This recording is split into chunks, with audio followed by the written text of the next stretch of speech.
Hey guys, what's going on? So I wanted to do a quick video to tell you what I would recommend that you set aside as like a kitty for repairs on a used vehicle. We buy like a lot of different used vehicles. I had a little Hyundai for a while and gas prices went through the roof. And I used that to kind of lower my gas bill. The thing got like 34 miles to the gallon.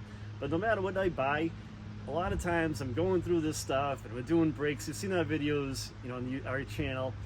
And so if you got to do a front rear brake job, that's probably anywhere from around $500. If you can do it yourself, depending on what it is, for a Ford truck, front rear brakes, you're into it for decent brakes and pads. You're into it for around $400, and that's doing the stuff yourself with brake pads, rotors, things like that. But a lot of times, people don't do the maintenance on the stuff that they own half the time. A lot of our videos are like maintenance related videos, so we're showing you how to maintain your car and how to fix things.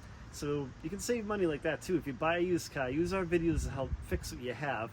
So it's other stuff too. When you buy a used car, look at the belts. You might have to replace the fan belts. You should be able to do that yourself.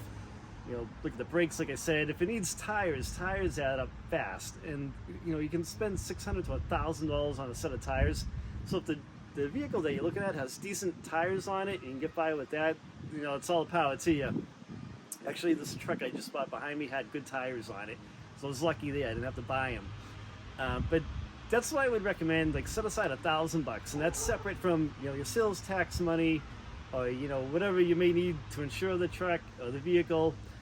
Just have a little kitty set aside so you can buy a few things to make the vehicle reliable that you just got. You might have to change out some fluids and things like that.